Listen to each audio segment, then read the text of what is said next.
marka hore assalaamu calaykum waraxmatullaahi wabarakaatuhu. salaan kadib qofka aan la hadlayaa waa adiga qudhaada. adiga hadda qoraalkan akhrinaya qudhaada ayay kugu socotaa qormadaydan, waana ku muhiim inaad si taxadar leh oo deganaani ku jirto u akhrisid.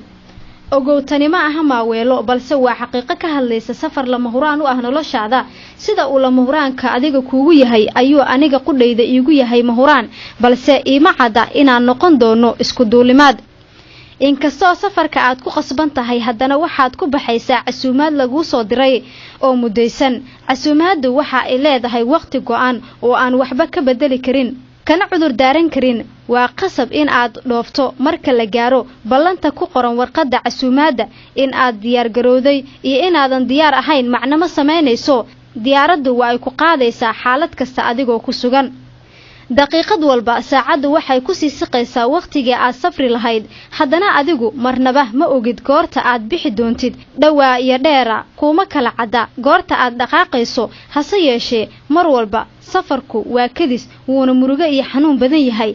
dhabtiina waa lagugu dul ooyi doonaa haddii aad nasiibkaas yeelato. inta badan adigoo aan macsalaameyn dadka kuwii aad ugu jecleyd, adigoo aan isku duwan howlihii kaa dayacnaa, adigoo aanan ebyo tirin hawshii aad bilowday, adigoo aan la ballamin asxaabtaada iyo inta howle kaala dhexayso, adigoo aad u kala daadsan oo aan safar diyaar u ahayn, ayaad arkaysaa adiga oo taagan iridda diyaaraddii aad raaci lahayd. iridkaasi gelid mooye ka noqod ma leh, albaab dhinaca dambe ku yaala oo laga sii baxo ma leh, cid diyaaradda ka soo degayso oo aad fariin u sii dhiibto ma leh. waxaa muhiim ah inaad ogaato arrimahaasi. casuumaadda aad ku safri doontid waxaa kuu soo diray allaah. ciwaanka ajal ku bixid mooye ka baaqasho ma leh. galka casuumaadda ay ku jirto waa sakaraad. fariinsidaha casuumaaddaasi ku soo gaarsiin doona waa malakulmood.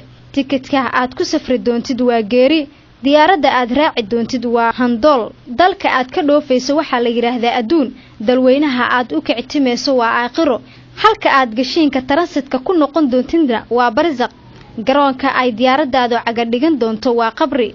garoonka ay cagadhiganayso diyaaradda ku sidaa waxaa jooga saraakiil laanta socdaalka ee qabriga qaabilsan, kuwaas oo hubinaya in baasaboorka dalkugalka iyo fiisaha aad ku safrayso inay saxan yihiin iyo in kale.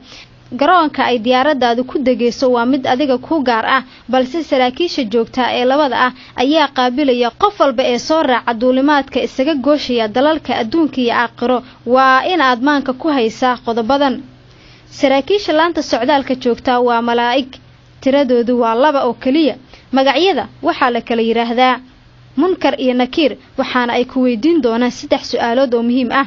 saraakiisha waxa ay ku weydiin doonaan 3 su'aalood oo haddii aad ka jawaabto aad garoonka uga gudbayso si sahal ah. haddii aad jawaabaha ku dhacdana waxaa lagugu xiri doonaa qaybta lagu xiro soo galootiga sharci darrada iyo dambiilayaasha. su'aalahan aad wajihi doonto waxa ay kala yihiin: dalka aad ka timid yaa boqor ka ahaa?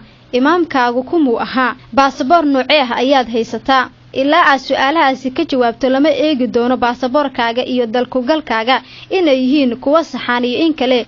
jawaabaha 3 ah ee aad ku gudbid karto ayaa ah sidan: boqorkaygu waa allaah, imaamkaygu waa nebi maxamed nabadgelyo naxariis korkiisa haatee, baasaboorkayguna waa diinta islaamka. marka aad jawaabahan ku guulaysato ayaa munkar iyo nakiir eegayaan in baasaboorka dalkugalka, fiisaha iyo boos-ceshiga reservationka qolka aad ka digi doontid hoteelka kaliya ee ku yaala halka aad u safartay waa jannada. haddaba iska jir oo isku qaldoomin. saraakiisha munkar iyo nakiir waxa ay aqbalaan hal baasaboor kaliya, dalkugal hal nooc ah, balse boos-ceshigu waa lagu kala duunaa karaa. dhaqaalahana sidoo kale. marka aad u timaado saraakiisha laanta socdaalka ee qabriga waxaa laga doonayaa inaad haysato socdaal kaabayaashan. baasaboorka kaliya ay aqbalaan waa diinta islaamka.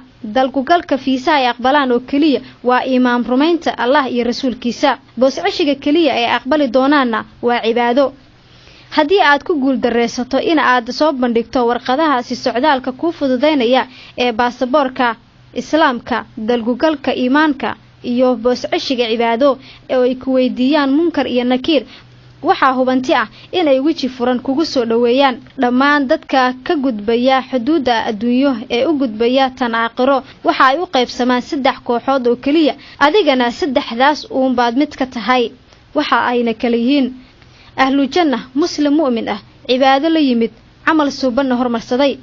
soo galooti sharci darro ah muslim saadiqay cibaado dayacay camalkiisana aan suubanayn ahlu naar qof aan markiisii horeba muslim ahayn ama caabuday waxaan la ahayn muddada gashiinka tarasadka aad ku tahay xayaatul barzaqa wehelka kaliya ee aad haysato waa camalkaaga haddii uu suubanaa camalkaaga wuxuu ku noqon doonaa mid ku weheliya hadiise uu yahay mid aan suubanayn waxaa laga yaabaa inuu ku dhibo inta ay goorigoor tahay waxaad haysataa fursad aad ku xaqiijin karto himilo dhab ah oo aad ku badbaado marka uu safarkaasi degdeg ah ku soo galo inkastoo haddii culimada diinta aad weydiiso safarka noocan ah in ay ku suurayaan ay durbaba kugu jawaabi lahaayeen waa safar dheer oo sulmiga iyo haraad badan isla markaana ku sifeyn lahaayeen in suudiga cadceedda aakhiro ay mar walba ka sulmi iyo haraad badan tahay silac kasta oo adduunka yaalo haddana haddii aad dadaasho ilaah wuu kuu garab siinayaa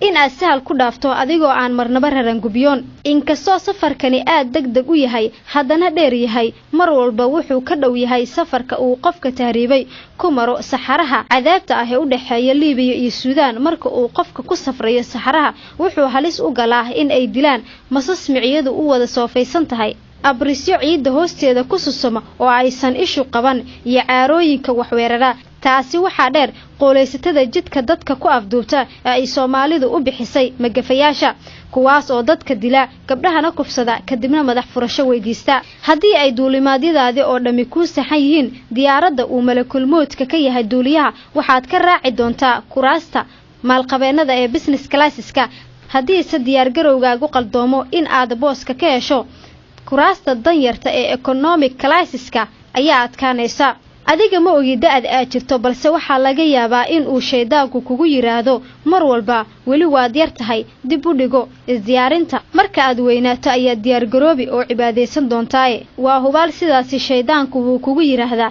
naftuna way u riyaaqdaa qof walba ayuu ku yiraahdaa aniga ayuu igu yiraahdaa maalin walba ha isqaldin da'daada iyo qorshahaaguba saameyn kuma laha safarkaasi goorta uu noqonayo da' kastaba jir wuxuu kugu noqon doonaa mid degdeg ah aka qanciya doodan bal ila eeg tuducdan kamid ah xigmo uu dunidan kaga tagay gabyaagii caanka ahaa ee qamaan bulxan Allah u naxariistee qamaan wuxuu yiri waxaad aadamow maagan tahay adiga iyo maankaagu iyo meel ilaahay ku marin kala mid weeyaane waxaad adigu miihaalatiyo malaba waa beene waxaad mooday mood baa sokada ka soo mariye qamaan wuxuu cabiraya sida dadku ay wax u qorsheystaan iyo qorshayaashooda dhami aysan moodka marnaba ugu soo darsan iyo sida markii ay tii Rabbi subxaanahu wa ta'ala u timaado uu qofka isaga dhinto isaga ama iyada oo qorshayaasheedu ka kala daasan yihiin tix kale ayuu qamaan ku yiri haddii aad inaad taajir tahay tuhunta uurkaaga tadowga xoolaha nin baa tulud ku sii dheer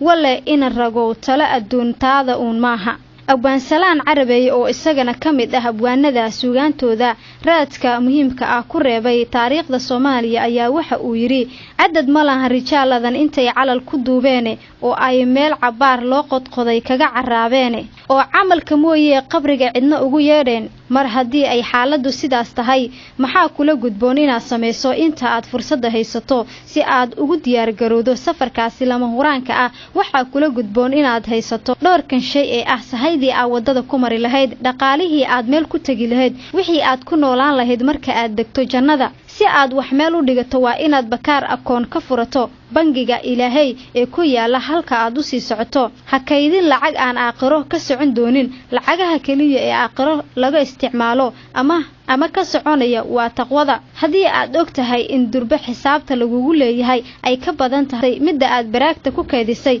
weli fursad ayaad u haysataa inaad ku bixiso xisaabaadka kugu qoran qaan sheegatada invoice ama factor ee laga rabo waxa la ogol yahay oo kaliya inaad iska yaryareyso oo aad maalinba waajibka laga rabo si raaciso sanduuq yar 200 oo istikfaar ah ama tasbiix isugu jira inta aanan gunaanadin qormadeeda yar ee aan adiga ku hibeeyay waxaan doonayaa inaan kula wadaago xigmad kooban oo ku jirta suugaan aan ka soo xiganayo Maxamed Cabdi Amaguul taasoo ina tusaysa jidka ay tahay in aan marno haddii aanan doonin inaan aakhiro ku noqono soo galooti la geeyo xabsi ama xero qaxooti tixdu waxa ay leedahay sida tan jamcu quraan iyo markaan jalaca soo eegay saddex buu ku soo jaray jaliil jiinka hadalkiisa jidka hore islaam uun ku joog hana ka jeesjeesan jareeradii adduun aakhirana reer jannaad noqo jid labaadku waa jiimka diid gaalnimana jiido nolol jaban adduun aakhirana guri jaxiimaade ugu dambeyntii haddii aan kaa naxiyo iga raali noqo ujeedka waxa uu ahaa baraarujin haddiise aad qormadeydan u aragtay inay tahay muhiim waxaan kaa codsanayaa in aad la wadaagto asxaabtaada ama dadweynaha intii aad ka gaarto darbo intuusan daarku ka buuxsamin